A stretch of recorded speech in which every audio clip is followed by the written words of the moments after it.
ప్రతిసారి ఎన్నికల్లో అధికారంలో రావటం ముందు ఏ విధంగా వాగ్దానాలు చేస్తారు, అధికారంలోకి వచ్చాక ఆయన ఏ విధంగా ప్రజల్ని మోసం చేసుకుంటూ వెళ్తున్నాడో కళ్ళారా చూస్తున్నాం. అందుకే ఈరోజు రీకాలింగ్ చంద్రబాబు మేనిఫెస్టో అనే కార్యక్రమాన్ని జగన్మోహన్ రెడ్డి గారు ప్రారంభించారు. సో ఈ కార్యక్రమానికి ఇచ్చేసిన వైఎస్ఆర్సీ కుటుంబ సభ్యులకి, ప్రజాప్రతినిధులకి, పాత్రికేయులకి నా హృదయపూర్వక నమస్కారాలు.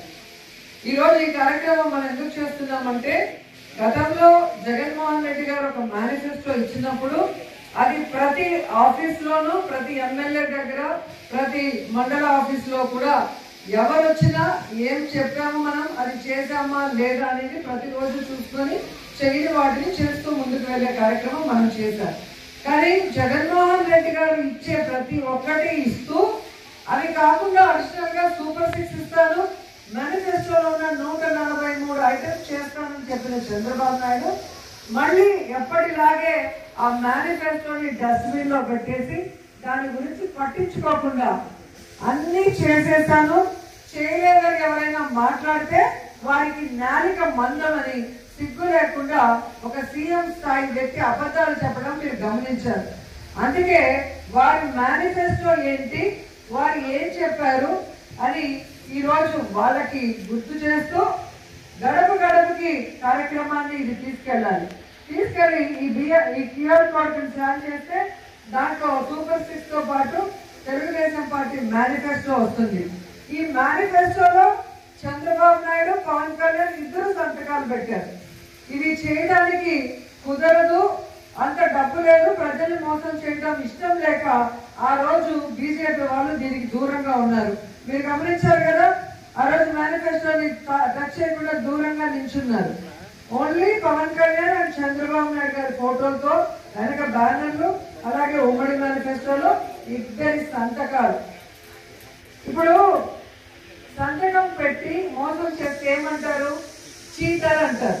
చీటింగ్ కేసు పెట్టాలి, 420 కేసు. మరి చంద్రబాబు నాయుడు మీద, పవన్ కళ్యాణ్ మీద ఈ 420 కేసు పెట్టాలా వద్దా? ఖచ్చితంగా పెట్టారు కదా.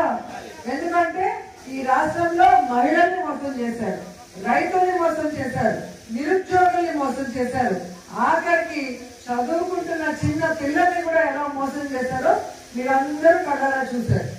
ఆ రోజు ఏం చెప్పారు? ప్రతి ఒక్కరికి ఆడబిడ్డ నిధి 1500, 18 ఏళ్ళు దాటిన వాళ్ళకి, 60 ఏళ్ళు లోపల ఉన్న ప్రతి ఆడబిడ్డకి ఆడబిడ్డ నిధి కింద 1500 నెలకిస్తాము, సంవత్సరానికి 18,000 ఇస్తాము అన్నారు. మరి ఇప్పుడు అంటే ఎన్ని నెలలు అయింది? 13 నెలలు అయింది. మన రాష్ట్రంలో 2,70,00,000 మంది ఈ ఆడబిడ్డ నిధికి అర్హులు. మరి ఈ 2,07,00,000 మంది ఆడబిడ్డల్ని చంద్రబాబు నాయుడు, పవన్ కళ్యాణ్ ప్రతి నెల ఇస్తానన్న 1500 ఈ 13 నెలలకి కలిపితే 35,100 కోట్లు, దాదాపుగా 35,000 కోట్ల పైగా. మరి చీటింగ్ చేసిన వాళ్ళ మీద చీటింగ్ కేసు 420 కేసు పెట్టాలా వద్దా? పెట్టాలి కదా. మరి ఈ రోజు సిగ్గు లేకుండా ఒక అడ్డదిడ్డంగా పెరిగిన అచ్చెన్నాయుడు అంటాడు, ఈ ఆడబిడ్డ నిధి ఇవ్వాలంటే ఆంధ్రప్రదేశ్ అమ్మేయాలంట.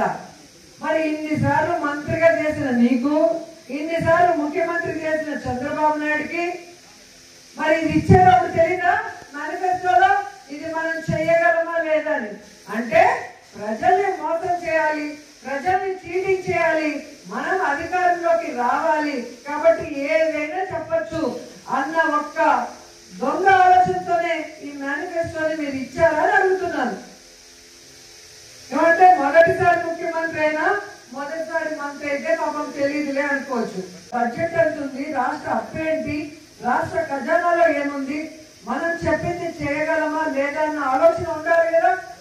జగనన్న చిన్నవాడైనా, మొదటిసారి ముఖ్యమంత్రి అయినా ఆయన చెప్పిన ప్రతిదీ చేశాడు. ఎలా చేశాడు? ఆయనే సంపద సృష్టించుకున్నారు, ఆయనే ప్రజలకు ఇచ్చిన మాటను నెరవేర్చుకోవాలన్న చిత్తశుద్ధితో చేశాడు. చంద్రబాబు నాయుడు దిగిపోయే రోజుకి ఖజానాలో ఎంత ఉంది? 100 కోట్లు కూడా లేదు. మరి చంద్రబాబు నాయుడు లాగా అమ్మో ఏపీని అమ్మేయాలి, అమ్మో భయం వేస్తుంది, నేను చేయలేను, ఇలాంటి మాటలు ఎప్పుడైనా మాట్లాడారా జగన్మోహన్ రెడ్డి? ఎప్పుడు మాట్లాడారు? మాట్లాడలేదు. ఎందుకంటే మనం ఏం చేయగలమో అదే మేనిఫెస్టోలో పెట్టారు.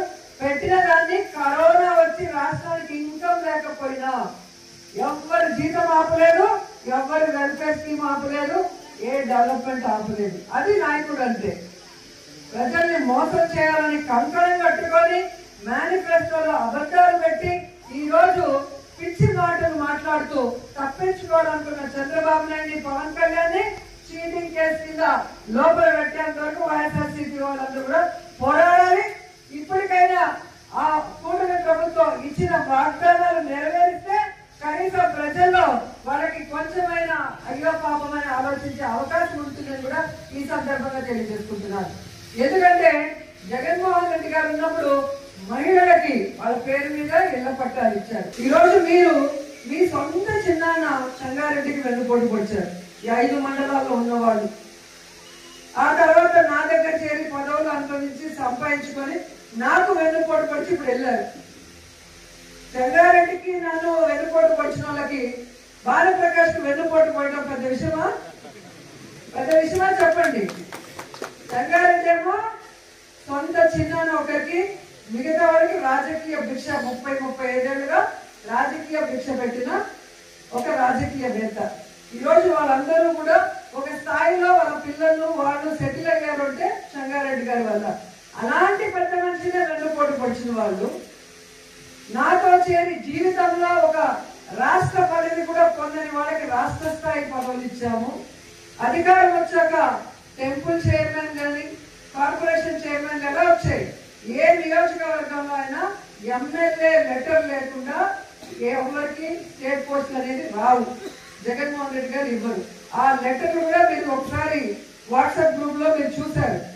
వాళ్ళు చెప్పుకోవచ్చు మాకు రోజమ్మ ఇవ్వలేదని, కానీ వాళ్ళ మనసాక్షికి తెలుసు కదా సింగేరి కోనకు వచ్చి ఏ విధంగా వాళ్ళు ఆశీర్వాదం తీసుకెళ్లారు అనౌన్స్ అయితే. ఆ లెటర్ కూడా జగన్మోహన్ రెడ్డి సంతకం చేసిన లెటర్లు ఇప్పటికీ నా దగ్గర ఉన్నాయి. వాళ్ళకి ఎప్పుడు కావాలంటే అప్పుడు మళ్ళీ వాట్సాప్ లో పెడతారు. సో ఒక రాష్ట్ర స్థాయి పదవులు మనం అపోజిషన్ లో ఉన్నప్పుడు ఇచ్చాము. అధికారంలోకి వచ్చాక గౌరవమైన చైర్మన్ స్థానాలు, టెంపుల్ చైర్మన్ కానీ, మరి ఈడీగా కార్పొరేషన్ చైర్మన్ కానీ, మరి మిగతా వాళ్ళకి జడ్పీటీసీలు, ఎంపీపీలు ఏ విధంగా మనం చేసామో మీ అందరూ కూడా కళ్ళారా చూశారు. సో ఈ రోజు కేవలం వెన్నుపోటు పొడవటమే జయంగా పెట్టుకున్న మీరు వెన్నుపోటు పార్టీలో చేరి మళ్ళీ మా గురించి మాట్లాడటం సిగ్గుచేటు అని అంటున్నాను. ఎందుకు ఇది అంటున్నాను అంటే మీకు జగన్మోహన్ రెడ్డి గారు చేశారా లేదా? చేశారా లేదా? మీకు జగన్మోహన్ రెడ్డి గారు చేసినప్పుడు మీకు ఎమ్మెల్యే నచ్చలేదంటే ఏం చేయాలి? జగన్మోహన్ రెడ్డి గారికి ఏదో ఒక నియోజకవర్గంలో వెళ్ళి పని చేయాలి, లేదా ఎంపీ గారికి పని చేయాలి. అవునా కాదా? రోజమ్మ నచ్చలేదు, నువ్వు నగిరిలో పని చేయొద్దు, తిరుపతికి పో. ఇన్ఛార్జిగా మిమ్మల్ని వేశారు కదా, కాళహస్తికి ఒకరిని వేశారు, అనంతపురం ఒకరిని వేశారు. అక్కడికి వెళ్ళి చేయండి, పుంగునూరుకి వెళ్ళి చేయండి, తిరుపతికి వెళ్ళి చేయండి.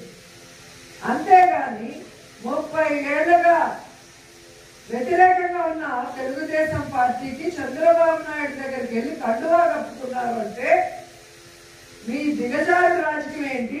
మీకు నన్ను మాట్లాడే అర్హత ఉందా అని ఈ సందర్భంగా అడుగుతున్నాను. సో ఈరోజు మనం వాళ్ళని పక్కన పెట్టేయండి, వాళ్ళకి అదే పని. కాబట్టి మనం వైఎస్ఆర్ కాంగ్రెస్ పార్టీ, ఇది ప్రజల్లో నుంచి పుట్టుకొచ్చిన పార్టీ. రాజశేఖర రెడ్డి గారి ఆశయాల కోసం జగన్మోహన్ రెడ్డి గారు పెట్టిన పార్టీ. ఈ పార్టీలో ప్రతి ఒక్కరికి కూడా జగనన్న మీద అభిమానంతోనే పనిచేస్తున్నాం. పదం వస్తుందో, కాంట్రాక్ట్ వర్క్ వస్తుందో, లేదా ఇంకోటి వస్తుందని మనం ఎవరు ఆశించి పనిచేసిన వాళ్ళం కాదు.